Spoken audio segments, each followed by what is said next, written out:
Assalamualaikum warahmatullahi wabarakatuh. Selamat siang anak-anakku. Gimana kabar kalian semua? Semoga kalian dalam keadaan sehat walafiat dan tak kurang satu apa. Baik anak-anakku, ibu akan melanjutkan materi yang kemarin tentang permintaan dan penawaran. Sekarang kita bahas masalah keseimbangan pasar. Nah, bagaimana gambar untuk keseimbangan pasar? Kita bisa melanjutkan materi yang kemarin dan kita lanjutkan yang sekarang ini untuk mencari titik keseimbangan pasar. Yang pertama kita gambarkan kurva permintaannya. Yang kita ketahui kemarin kan seperti ini kurva permintaan. Nah, ini termasuk P harga, ini barang yang diminta G-nya. Dan misalkan di sini 1, 2, 3, 4, 5. Kemudian di sini 5.000 harganya.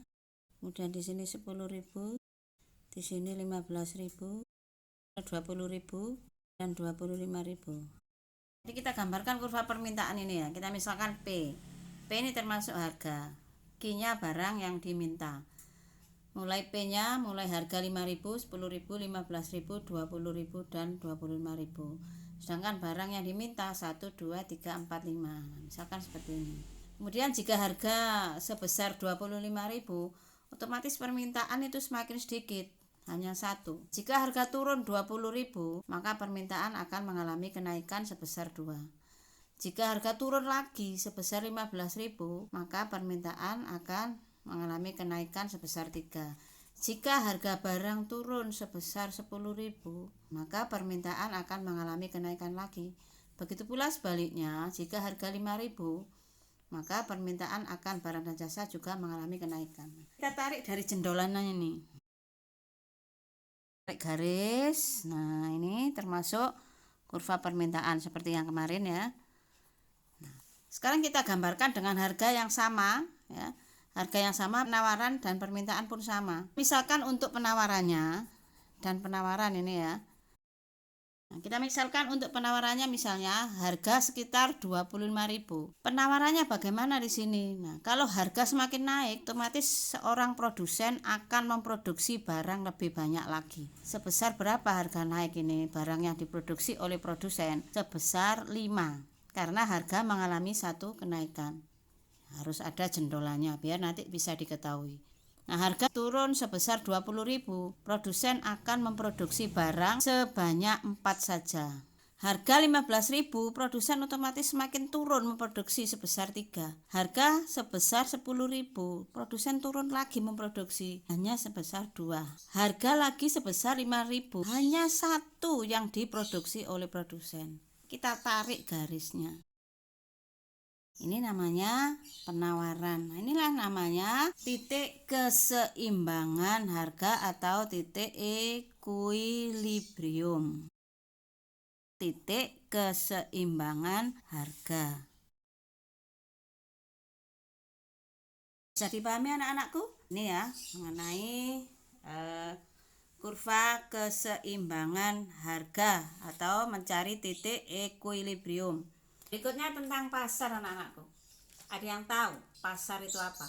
Mungkin kalian pernah melihat pasar di sekitar kalian. Apa yang kalian ketahui tentang pasar di situ? Pasar adalah tempat bertemunya antara pembeli dan penjual yang melakukan transaksi jual beli hingga terbentuklah satu kesepakatan harga.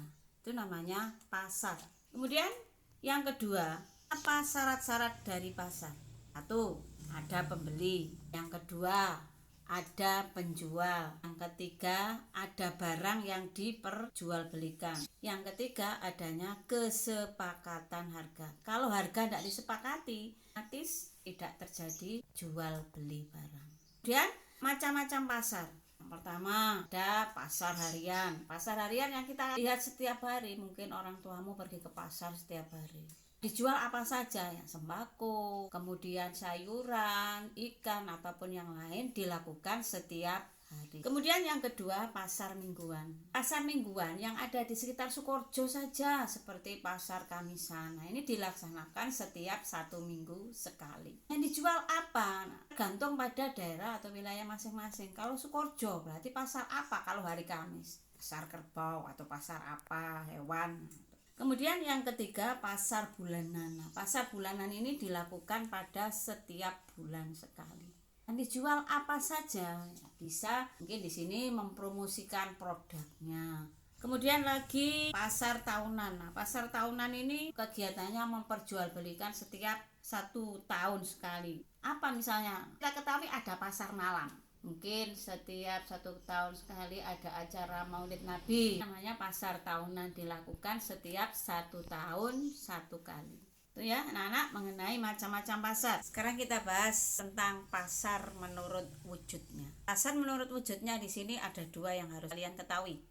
Yang pertama pasar abstrak, yang kedua pasar konkret. Pasar abstrak ini pasar yang dilakukan oleh pembeli dan penjual secara tidak nyata. Misalnya kalian melakukan transaksi secara online berdasarkan rasa percaya atau saling percaya antara pembeli dan penjual. Bisa dilakukan mungkin dalam partai besar, otomatis harus ada diskon-diskon tertentu kalau mereka melakukan transaksi jual beli secara besar. Kalau mereka melakukan transaksi jual beli secara kecil, ya itu tadi secara online tidak nyata, tapi berdasarkan satu kepercayaan. Kemudian yang kedua pasar konkret. Nah, pasar konkret ini pasar yang memperjualbelikan barang dagangan secara nyata. Jadi barang itu ada, tidak sama seperti pasar abstrak tadi. Pembeli langsung bisa melihat, oh barang yang akan saya beli itu seperti ini. Pembeli dan penjual bisa langsung bertatap muka. Itu namanya pasar konkret. Kemudian yang berikutnya, jenis-jenis pasar berdasarkan barang yang diperjualbelikan. 1. Pasar barang distribusi. Pasar barang distribusi ini apa saja? Misalnya 1.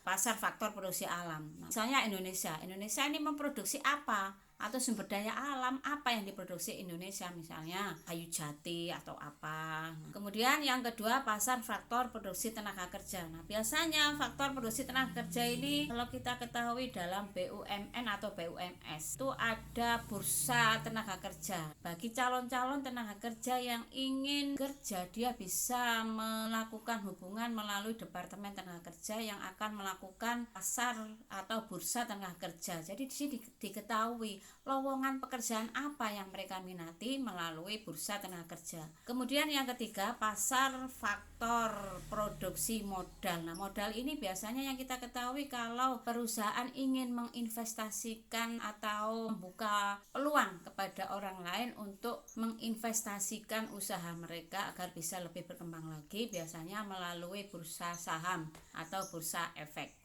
Sekarang yang kedua pasar barang konsumsi. Nah, pasar barang konsumsi ini pasar yang menjual barang-barang secara langsung dan bisa dikonsumsi. Contohnya kita membeli ikan, jadi itu bisa kita konsumsi, bisa kita masak. Kemudian pasar sayur, pasar buah, namanya pasar barang konsumsi. Kemudian yang berikutnya, yang ketiga tentang pasar berdasarkan organisasi strukturnya. Pertama ada pasar persaingan sempurna, kemudian ada pasar persaingan tidak sempurna, ada pasar oligopoli, monopoli, monopsoni. Baik, Ibu bahas satu persatu ya tentang pasar persaingan sempurna. Nah, anak-anak kalian tahu ya yang namanya pasar persaingan sempurna itu ada banyak pembeli, banyak penjual. Ini namanya pasar persaingan sempurna. Biasanya kita lihat saat kalian berada di pasar. Nah, pasar secara umum ini namanya pasar persaingan sempurna. Jadi banyak pembeli, banyak penjual, harganya juga tidak terlampau mahal. Namanya pasar persaingan sempurna. Kemudian yang kedua pasar persaingan tidak sempurna. Nah, pasar persaingan tidak sempurna ini macam-macam karena apa? Yang kita ketahui pasar persaingan tidak sempurna di sini hanya ada beberapa pembeli, kemudian juga ada hanya beberapa penjual saja. Nah, ciri-cirinya apa saja? Pasar persaingan tidak sempurna di sini dapat hambatan untuk masuk ke pasar. 1. Yang kedua, pengetahuan pembeli tentang pasar itu terbatas karena hanya orang-orang tertentu dalam pasar persaingan tidak sempurna. Kemudian jumlah penjual itu hanya sedikit. Kemudian yang ketiga, barang yang diperjualbelikan itu bermacam-macam. Jadi pembelinya sedikit, barang yang diperjualbelikan itu lebih banyak. Itu pasar persaingan tidak sempurna. Kemudian pasar monopoli. Nah, kalau pasar monopoli ini pasar yang hanya dikuasai oleh satu penjual. Jadi satu penjual, pembelinya banyak. Nah, misalkan kalau pasar monopoli itu kalian tahu yang namanya PLN. PLN itu kan hanya satu, dimonopoli oleh pihak pemerintah. Pembelinya siapa? Masyarakat seluruhnya, seluruh Indonesia. Pasar monopoli. Kemudian pasar oligopoli, pasar yang dikuasai oleh beberapa penjual, sedangkan pembelinya juga banyak. Ciri-cirinya apa pasar oligopoli di sini? Satu, terdapat banyak pembeli di pasar, hanya ada beberapa penjual. Jadi pembelinya banyak, penjualnya ini hanya ada beberapa orang saja. Berikutnya pasar berdasarkan luas jaringan distribusi. Berikutnya pasar berdasarkan luas jaringan distribusi. Ada pasar setempat, ya. Kemudian pasar nasional, pasar regional, dan pasar internasional. Nah, kalau pasar setempat kita ini wilayah Sukoharjo, ya, ada di Sukoharjo. Namanya pasar setempat atau wilayah Jawa Timur, ya itu aja, ya. Kemudian pasar nasional, di mana pasar ini mencakup antara pembeli dan juga penjual dalam suatu negara, misalnya Indonesia. Kemudian pasar regional, ya, pasar yang pemasarannya beberapa negara, misalnya dalam satu kawasan ASEAN, dalam satu kawasan MEE. Kemudian pasar internasional, nah ini pasar yang mencakup seluruh dunia, jadi dunia, bukan hanya ASEAN, jadi seluruh dunia. Kemudian fungsi pasar, apa saja fungsi pasar itu? Jadi fungsi pasar, satu, pasar sebagai sarana distribusi, artinya pasar ini bisa menyalurkan barang-barang sampai ke tangan konsumen. Misalnya produsen memproduksi barang, gimana caranya agar barang ini bisa sampai ke konsumen? Nah, jadi pasar inilah yang bisa mendistribusikan atau menyalurkan barang sampai ke konsumen. Kemudian yang kedua, pasar sebagai pembentukan harga atau tingkatan harga. Adanya pasar, karena pasar ini kan ada pembeli, ada penjual, maka otomatis, ya, bisa menentukan harga. Kemudian yang ketiga, pasar sebagai tempat promosi. Nah, kalian tahu promosi anak-anak? Bagaimana untuk melaku ataupun barang ini bisa laris di pasaran? Ini harus jeli, yang namanya seorang produsen. Caranya dia akan mempromosikan atau memamerkan barang-barang yang sudah diproduksi oleh seorang produsen. Caranya mungkin di sini produsen sudah memproduksi misalnya baju. Ini harus dijual ke pasar dulu. Ya, jadi bisa diperlihatkan melalui apa seorang artis atau apa. Nah, wah kok bagus sekali, konsumen otomatis tertarik namanya. Sekarang yang berikutnya yaitu tentang harga. Nah, dari harga di sini kita tarik satu kesimpulan tentang kurva tadi anak-anak, ya. Jadi kesepakatan harga tadi kita tarik, ya, garis-garis harga. Jadi harga di sini kesepakatan antara pembeli dan penjual. Maka di situ terbentuklah harga. Harga dibagi menjadi dua macam. Ada harga minimum dan harga maksimum. Harga minimum adalah harga yang paling rendah. Harga maksimum adalah harga yang paling tinggi.